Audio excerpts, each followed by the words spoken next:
Welcome back to another episode of Let's Talk About Human Rights, the show in which we discuss all things related to human rights. I'm your host, Jules Allender, and I am part of the California chapter of Youth for Human Rights International.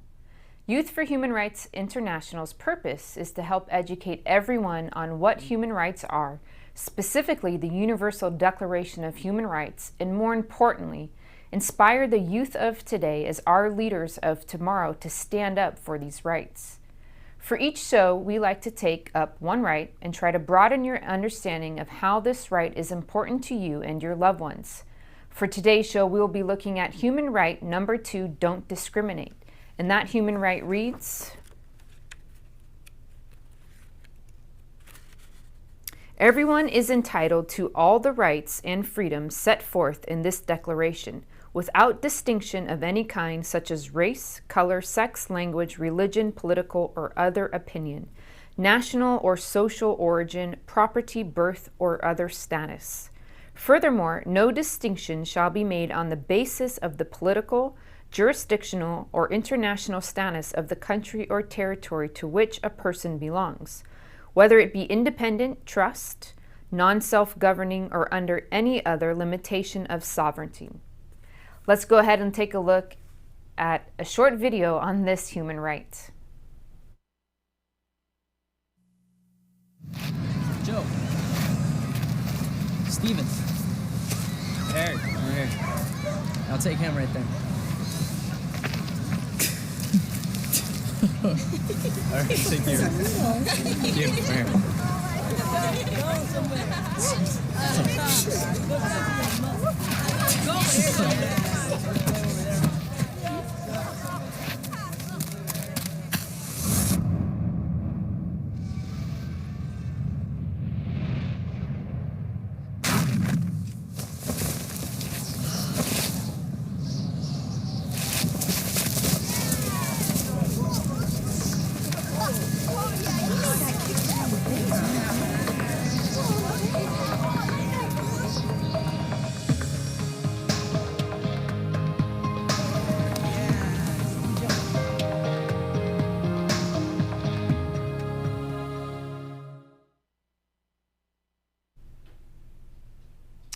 Our guest today is going to be talking to us specifically about this human right and his organization and different things that have occurred regarding this human right, don't discriminate. I'd like to welcome to our show Randy Renner from the Hermosa Beach Pride organization. Thank you so much for having me. Yeah, thank you for being here. So why don't you go ahead and tell our guests, our audience, a little bit about yourself and your organization. Sure. So, like I said, my name is Randy Renner. I'm the president of the Hermosa Beach Pride organization. And what we do is really focus on trying to create an environment around Los Angeles where people can really be themselves and be proud of who they are in every way, shape, or form. And one of the organizations that we actually really support is the Love Foundation, which specifically works with at-risk, vulnerable teens in the Los Angeles area that may be unhoused, and works with them to build their self-esteem, to teach them the tools and give them a little bit more of a tool belt to be successful in the world today, while at the end of the day loving themselves. So, and in our opinion, there's nothing better than that. Yeah, absolutely. Self-love there's no love like self-love, Right. That is for sure. And so tell us a little bit how you got involved with this organization and why. Sure. We started Hermosa Beach Pride organization originally because there was an act of hate with a Pride lifeguard tower right outside of Los Angeles, and we decided at that point that we wanted to take a stand. And when it comes to water safety and all first responders, a lot of times people within the LGBTQ community didn't always feel as safe to actually reach out and have those first responders help. So we wanted to have this beacon and this lifeguard tower that would showcase that you're safe there, that this is a safe space, and that you would be taken care of without any sort of discrimination at the end of the day. while doing that, obviously we focused really on that year one, and now that we're in year three, we were really looking at organizations that really had boots to the ground. And to us, the first step was really in the younger audience, and that's where we felt like we could do the most good in the world. So supporting the Love Foundation was really big because, as many people know, the unhoused crisis within Los Angeles is high. And the amount of youth that are affected by that is way too high. So with that, it was the best opportunity to actually get in front of the youth and try to make them know that they had support, that there were things that could be done to, and people that cared. And that's honestly probably what a lot of it ends up being, is that providing that support system at the end of the day is so important, because although some of us might have had it in some forms or fashion growing up, it's not as common as we'd like it to be. Yeah, for sure. And just a little bit about yourself, like how did you, or why did you end up getting involved with the Hermosa Beach Pride organization, and maybe a little bit about your background or specific things? So I grew up in a small town outside of Dallas, Texas, where gay wasn't said. It wasn't a known thing. It wasn't people walking down the street that had their pride flag on. So I was pretty nervous, pretty scared. Unfortunately, at one point in my life, I did come out and was disowned by a parent. And it was very hard to go through to see someone that you loved and admired say, no, because of this piece of who you are, you're not welcome here. And so I went through that. I came out. I really relied on my support system to truly believe in who I am. And then I got my first job out of college for a tech company in Dallas, Texas. And about 2 months in, I was outed. And Texas is an at-will state, meaning that at any time they can fire you for any reason as long as you're not a protected class, which within Texas at that point it was not a protected class. So when I was outed, I got called in. It was a Friday night. I got called in on Saturday morning, and we didn't work weekends. So I was pretty sure I was getting fired pretty immediately. And luckily I had a vice president that was an Army Ranger and from the backwoods of Oklahoma, who I thought for sure was just gonna say no, and he instead asked me if I felt comfortable with the other person in the building still, meaning like he had my back and not the other way around. And it really made me realize how lucky I was, because I know that wasn't always gonna be the case. So my now husband and I were dating and living in Dallas, and it was not legal to get married there, and we wanted to get married. So we moved to Los Angeles and to get married. And luckily a few years later, the Supreme Court of the US did obviously give us that right. And now it is legal everywhere within the United States. But that was actually what pushed us to get out to Los Angeles. Luckily, Los Angeles is a pretty open-minded place where we're really, our sexual orientation is not a big thing that is seen. We get to be who we are. I get to be Randy. I'm not the gay guy over there, which is really something that I cherish. And so at this point we wanted to give back, because although we do see this safe space, we are aware that it's not that way for everybody, and that there is still a lot of hate out there. And so for especially different members of our community that have other factors that unfortunately bring on more hate, they need our support more than ever. And so this was our way of making sure that we protected everybody in our family. And so a lot of that has to do with the trans community today, the people of color within our family today, and ensuring that they know that we have their back too. Yeah, a wild story. Yeah. You know, I would have had the same thought. I mean, I thought you were leading up to, well, you were getting fired. But, yeah. So just a couple of points to touch on. So in terms of having additional factors, right, of not just being gay, but you had mentioned potentially trans or people of color. What additional discrimination, or what have you seen along the lines with those communities, and specifically maybe more than one? Sure. The trans community right now, I think, is just getting discriminated against on so many levels. And the part that's really hard for me to see is that people are unwilling to even get to know them and to understand the why. And the why is so important. It's something that we can't leave behind. And so it's frustrating because to me it's a lack of education. It's a lack of not sitting with an individual that has gone through that experience and understanding what they've been through. So we have this awesome trans individual in our group named Tyler, who I look at with such admiration because every day he has the biggest smile on his face. He is the most body positive person I've ever been around. He spreads absolute love everywhere he is, and he is getting hate thrown back at him, and in a lot of arenas. And to me, it's beyond sad. It's something that is angry at points. Yeah. To watch that happen to an individual that only gives love out and that is only putting good out in the world. And it's because people won't stop and ask him why and ask him his story. And what's so great is that Tyler will sit and talk to you all day about it. It does not matter if you're sitting across from him and disagree with him. He'll sit there and have a great conversation with you. And so it's something that I wish more people would be willing to do. And I think it's, at the end of the day, getting comfortable in the uncomfortable of those conversations where me as a white individual should be able to sit with a person of color and ask them about their experiences so that I don't put them in one of those experiences.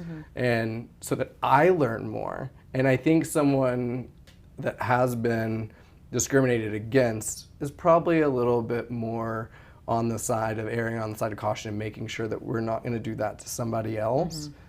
And that's where I want the rest of the world to catch up. Sure. For those people who have been so lucky to have not been discriminated against in one form or fashion, which is a lot of times are cisgendered white men, to be able to ask the question. A lot of times women are very open to it because they normally have been discriminated against.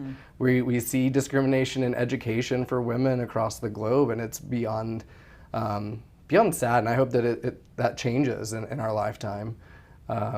So I think for those reasons, we really wanted to put together an organization that talked about it, that even in a very safe environment, realized that those conversations still needed to happen. And what we've seen over the last couple of years for the people of color in Los Angeles alone, the representation is needed, the discussions are needed. Yeah, absolutely. You had mentioned previously also about the youth homeless crisis in Los Angeles, in California, and I think it's just spreading and getting worse and worse throughout the country. And I am curious on your viewpoint of, like, one is, since we're on the topic of discrimination, right? Is there discrimination that leads to homelessness for these individuals? And then we've talked to Greg on the show before, right? And he does do such incredible work. And other individuals who are involved in the housing crisis, and especially the homeless population. But for me, I guess, one being, is there a discriminating factor, or is there a common denominator that leads to specifically youth homeless that potentially could be solved or helped? I wish there was a one answer or a quick fix or something of that sort, and I don't think there is. I think that a lot of the individuals that I have met have completely different stories, and there are discrimination pieces within that. For the LGBTQ community, a lot of them were discriminated against by their own parents, and that is now why they are unhoused. And like at that point, that just devastates me because I was lucky enough to even have one awesome parent who would never have let that happen. So for that group of vulnerable individuals, like that's a common denominator, I will say, for the LGBTQ community. In the the groups that are not, again, it's not one common thing. There are a lot of people of color. And at the end of the day, we can be very proud of where the U.S. is in a lot of things, but leveling the playing field for the options to develop yourself at a younger age aren't the same across the board. And so that is what really Greg and the Love Foundation is trying to do. They're trying to level the playing field of, hey, in Malibu, California, the education that those kids are getting every day is gonna be different than in East Hollywood for an unhoused 13-year-old. So I think that what also comes to play with the unhoused today is a lot of times the discrimination might not even be real. They are seen to be drug users or addicted to alcohol, where they might not have ever touched that in their lives. But I think a lot of people are quick to blame these other factors that may not be at play at all, and they don't really take the chance to get to know the individual. So it's, again, a systematic failure at the end of the day of why I think that we have teens walking the streets. Yeah, totally. And to touch on the education piece, right, I think it's important, at least from my viewpoint, is, everyone has the right to education, right? And there's obviously a human right, and we've covered it a few times, and it's one of my favorites on a couple of reasons. One being, I think education is powerful, right? If you have the knowledge about something, and I'm not talking like you have to have, like forced education, but things that interest you that are going to allow you to be successful in life. Because we know when you have knowledge, you have control over it, you can be responsible for it. And now I can be successful. And I think to some degree we can debate, until the cows come home on, and I agree that education is different. I agree. First, I've seen it. I coached college basketball for a number of years, and I've seen kids come from different parts of the state, right, or different cities or different socioeconomic backgrounds. And from my viewpoint is the solution is to not lower it to meet them, but to raise it to meet them, and not drop our standard because one isn't being met, so that we get the easy way out and keep our youth not really educated and kind of dumbed down, but let's raise them, let's empower them and bring them up here and not meet them halfway, and I've heard the argument many a different ways, but for me that just makes more sense. 100%. I mean, so my favorite class in college was all about how to bring communities within poverty out, to really develop a community. And it was really funny because there was one thing, we studied so many different cities and tribes across the globe, and no matter how big the city, how small the tribe, from those two, it always relied on one big answer, and it was education.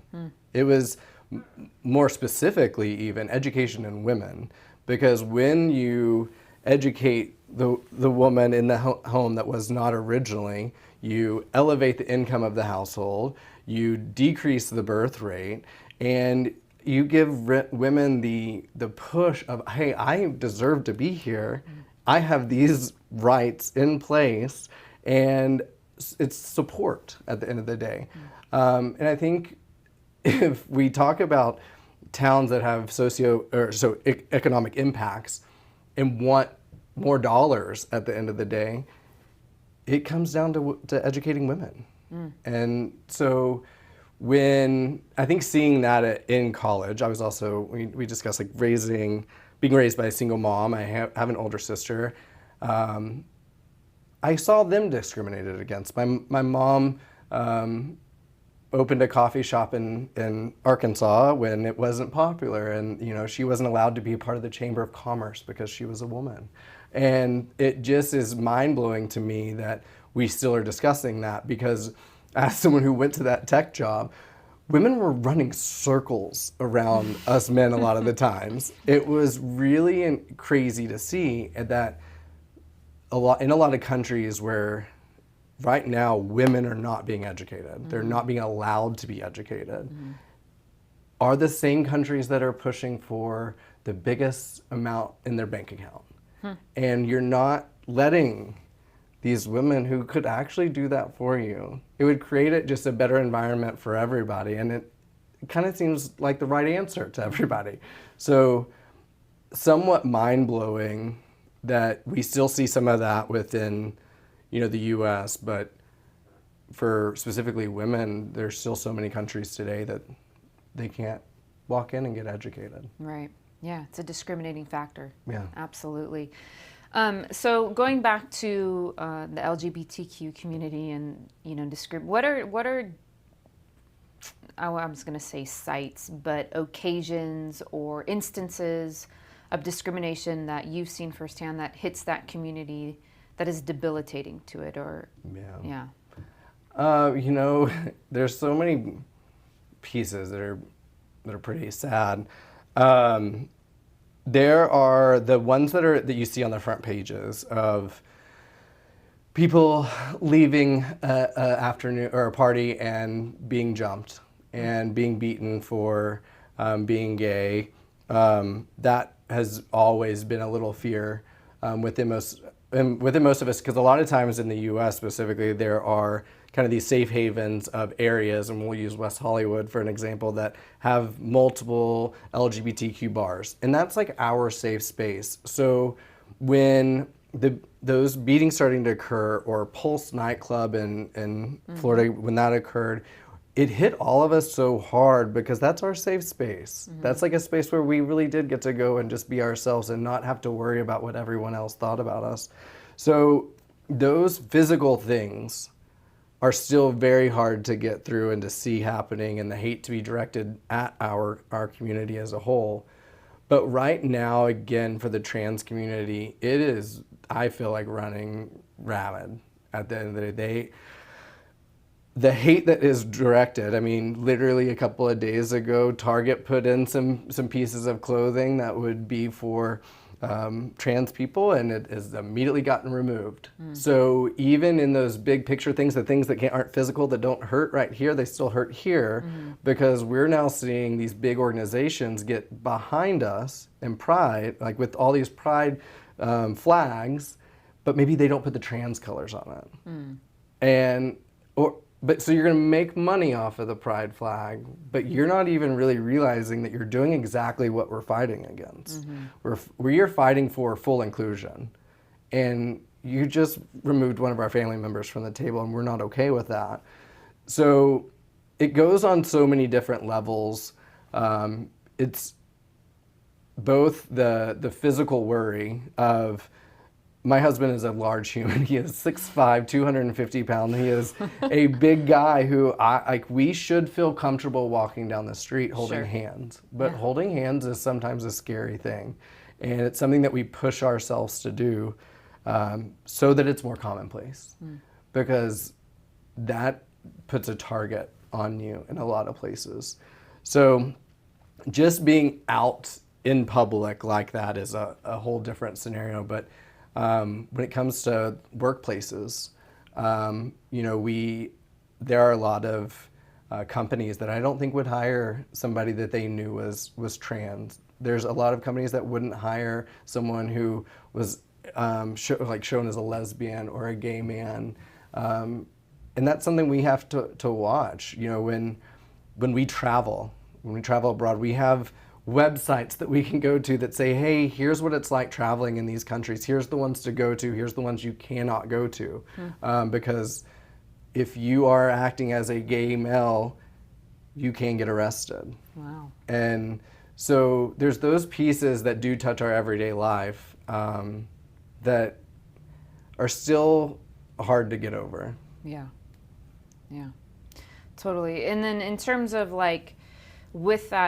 with the youth, right? And how does that affect the youth, and what are some things that your organization or you have done to help stop the discrimination? So I think what the best part about stopping discrimination for youth is for all of us adults to stand in front of them, to hold the hands walking down the street, to make sure that that little 13-year-old Randy from small town Texas would look up and see that happening and say, hey, I'm gonna do that. One day it's very okay for me to do that. And then protect them at all costs. And so what we do is put on some events that are a lot of times a lot more family oriented. So PFLAG is an amazing organization in the US that really helps families understand and help their teens be who they are.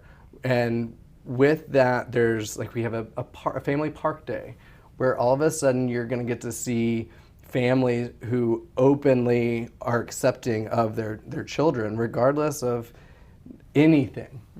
As long as they're good people, you know, that's all that those parents care about, and it's so beautiful. So I think one, educating the parents on how to be there for their child and to understand them better, to provide safe spaces for teens to talk to other people, talk to adults that have gone through similar situations, prepare them.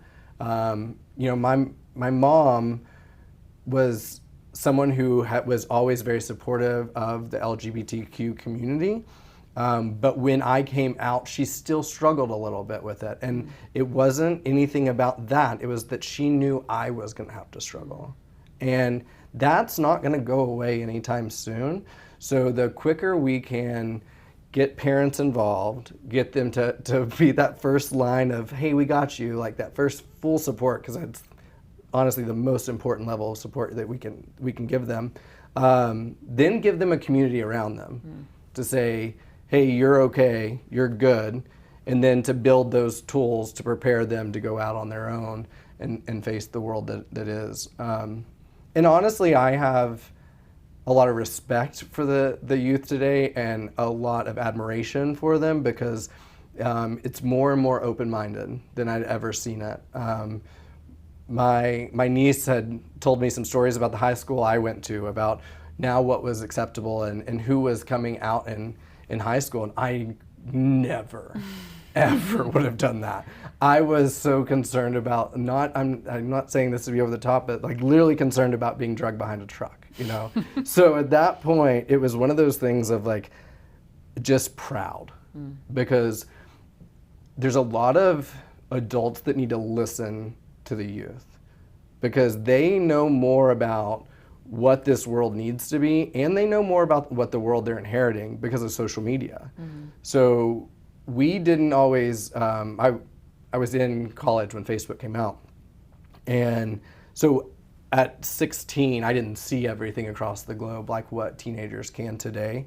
So I'm happy to see that most teenagers are seeing the climate crisis or seeing the human rights issues and are talking about them at a young age as all unique individuals sitting at the table, and that they're finding power within their uniqueness. So there's a lot of things where I feel like some of the best medicine that we could do for the world is give the youth the opportunity just to run the show. Yeah, I mean, I think there's definite value to what you're saying is they haven't yet been beaten down. Yeah. Right? They haven't yet been told they can and cannot do all of these different things and why, and have someone else's opinions about them or their own fears being pushed onto them, right? Right.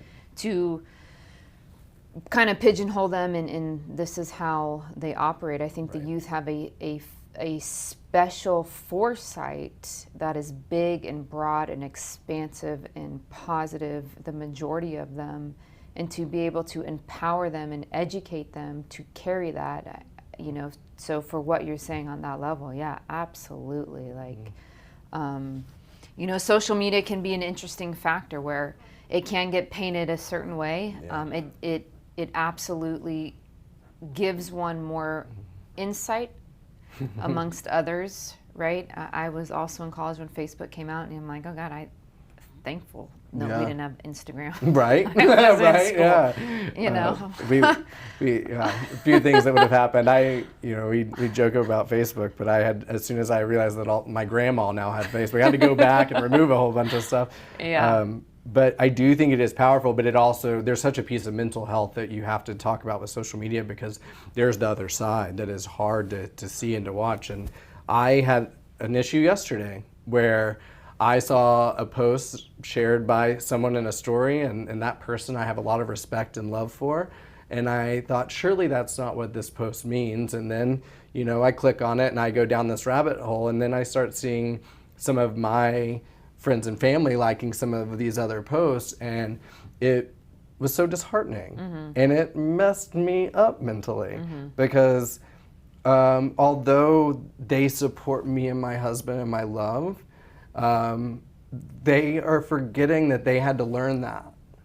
And that if they could do that for me, then they need to do it for other members of our community. And at the end of the day, I just kind of want to shake them and say, hey, you got over this once where you were wrong and you were judging me for something that you didn't really understand. Could you not see that maybe you're judging someone else for something that you don't understand? Yeah. And so social media is such a blessing and a curse. Yeah. But I think for a lot of us, though, it's good to be able to recognize that it's still out there and we see it, and we need to put it over here in a box, and we need to make sure that we use that as fuel. But we need to stop going down the rabbit holes I went down through yesterday to save ourselves. Exactly. It's funny what we can create in our own universe surrounding something that may not absolutely be true until we have a conversation with someone, right? And I think kind of that's what social media can paint in a sense, and then we're like, oh my gosh. But live communication with one another about, hey, is this what you think, or is this the truth, is of so much value. And with that, obviously one of the things we do here at Youth for Human Rights International in California is the educational piece. And I think a lot of what you're talking about is, if someone can sit in someone else's shoes, right? If they can learn about them, if they can have that experience, they're going to have a different viewpoint. And a lot of the times that's what education can bring. 100%. And so my question is, with your work with the youth and the LGBT community and the discrimination they face, what is your opinion on if the human rights were more well known throughout different communities? How would it be different? I'm a huge traveler. I love to travel. I think getting to see all the different parts of the globe are one of the most exciting things about life. So let's talk about Egypt. Like, Egypt has such a story that they have seen in a lifetime, but it's illegal to be gay there. And so you are stopping one huge group of people from even experiencing that, which then everybody within Egypt isn't experiencing all of those people from the outside coming in. So when you are discriminating against those pieces, you are literally saying, stop. I don't want any of that education. I don't want any of that experience. This is my own experience and that's it. That is the worst way to live. So to me, I think it's only going to create a harder divide, which we're already experiencing so much. I think it's going to create just more hate, and it's going to throw off it could throw off our efforts into making this world a place where we all live, work, and laugh equally. So the part about our voice to change the world, we can't just change Hermosa Beach, California, and I wish that I could say that was all the work that we're going to be doing and all the work that we do within LA is going to change the world. It'll change people, and hopefully those people will carry that fuel with them and continue it. But we have to get into the countries that are discriminating heavily against it. We have to look at ancient rules and laws that are still in play today that are there to hush people. And Malaysia just went through another round of laws to discriminate against people in the LGBTQ community. And then Now, my biggest frustration and fear is even something that's happening within the US, which is restricting now healthcare to our community. So within the state of Florida, they just signed a bill that will restrict access. And that should be a common right for everybody, is healthcare. And now you're going to say that because of one attribute of a person, that they cannot have that healthcare. And that to me should be a fundamental human right. Yeah, absolutely. And so what is next for your organization? Like, what community activities do you have next? I know you talked a little bit about it prior to the show, but yeah. So June is Pride Month in the U.S., so we have a couple of big activities, not only to support a lot of our musicians in the town. Hermosa Beach is really known for its music scene, so we have a lot around the music world. We have a fun silent disco on the beach at night to celebrate, but we also have those family park days. We have some opportunities for teen dances for the queer community to come in and have a safe space, which also one of the most beautiful things that I have seen is it's actually being hosted by a church. So seeing the religious groups open up their doors and provide the level of support has been really rewarding. And then all of our funds, and that's really what our organization is here to do, is to generate funds to support the groups like Love Foundation that are on the ground and can actually take those funds and contribute to the individuals directly, and specifically with the Love Foundation, the youth within the Los Angeles area. Nice. So the next 30 days starting on Wednesday or Thursday is just all rainbows. So rainbows and happiness for the next 30 days. So it's really a great opportunity because leading up to it, there's been a lot of hate. We have Homeland Security involved. We have the LA Threat Division involved. They get tickets to everything because of what we have, the threats we have received, and it's so disheartening. Like, it was something I wasn't prepared for when I took on this role, and so there's a little bit of beatdowns until these big celebrations, and then you're filled back up with love, and you have this opportunity to relocate some of this money from an upper class area to the people who need it most, you know. So I'm very excited about, really, over the next couple of weeks. We have also the LA Pride Parade, which is a huge event, the biggest in the world. So I'm really excited for that as well. But to be honest, I think being in this organization, putting as much effort as what I have into it, the biggest piece is making sure it's not just a fun time. Yeah. Because unfortunately it's not a fun time for everybody, and we are pretty lucky to get to have these parades and parties where we get to have the pride flag, you know, up and flying high. And so for me, I think our steps are really, you know, that next step in the youth, because we do see a crisis here in Los Angeles, but next step is abroad. I think that the world out there needs our help more than anything today. You have the World Cup, one of the biggest events in all of the globe, getting put into a country this last year that, you know, if I would have gone with my husband and held hands, we would have been imprisoned. And that's not okay. Yeah. Like, the World Cup should stick up for their LGBTQ players and the fans, and create those safe spaces. So we've got to do more to provide those safe spaces for people, and that's all going to be through education. Yeah, absolutely. Incredible points you just made, and yeah, couldn't agree more with you. And so if one wanted to get involved or just get your support, how would they go ahead and reach out to you directly or your organization? So there's a couple ways to reach out to us. So we have, for me personally, I'm on all the social media platforms at Randy Renner. We have a Hermosa Beach Pride website. It's Hermosa Beach Pride lifeguardtower.com. And then we also have the Love Foundation website.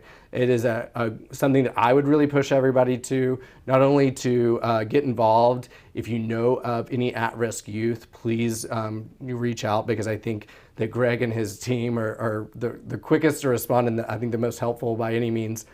But then too, there's a great opportunity to donate if you can't get involved, and funds go a long way at the end of the day for supporting these nonprofits. And so those are really the easiest. If you happen to be in Los Angeles for the Pride event, I know that the Love Foundation will be having a float within the Pride Parade. But those are probably our easiest, social media all the way through. Excellent. Well, thank you so much for being on the show. I am going to ask you one last question, which we ask every guest as we get to the end of the show, and that is, what is your favorite human right and why? Let's go ahead and just beat a dead horse. And the right to education is the most important. At the end of the day, I have this awesome tattoo on my arm, and I'd feel weird not talking about my granddad was a railroader, worked for the Union Pacific Railroad for 35 years, a Texas guy through and through, and he was homophobic, he was racist, and we couldn't watch Family Matters at his house, and I could never figure out why, and my mom at 13 or 14 finally explained it to me. And so I was pretty nervous because he was a father figure to me. I loved and cared for him so much, and we lost him a couple of years ago. But before that, I got the opportunity to sit down and come out to him and to explain a lot of the things. And he not only took it well, but when my mom started having a little bit of those question marks, he looked over at her and said, "Well, honey, you weren't worried about Randy 3 weeks ago. You just found out one unique piece about him." And that's education. Like that at the end of the day is that man living life and understanding. And so for him, I got the little jump tracks. And it's sometimes you just got to jump tracks. You got to learn a little bit about the people beside you. And it's very okay to say, "Ooh, I was wrong. I did not know that information. I'm going to be on the other side. I'm going to support those people." And I was very lucky enough to see not only him accept me, but truly be proud, and very, very thankful of that. So that piece, and I think seeing that firsthand, and what I talked about earlier around what I got to study in college, I just can't imagine any other thing being more important than the right to an education for every individual. So those countries right now that are not allowing women to be educated, let's get our shit together. Noted. Yeah. Well, thank you so much again. We really appreciate your time and all the different things that you had to share. And yeah, let's get that right to education, everybody across the world. And that's our show for this week. I hope you enjoyed our guests and all of that he had to share. Please do go ahead and reach out to Randy directly or the Love Foundation if you would like, if you have any questions or any needs. And if you would like to be a guest on our show, please reach out to us directly. Do know that we have our wonderful videos in 17 different languages on our Youth for Human Rights International website. Be sure to follow us on all of our social media handles. Facebook is Youth for Human Rights California. Our Instagram and Twitter handles are @YHRCAL. Thank you, and I will see you next time. Goodbye.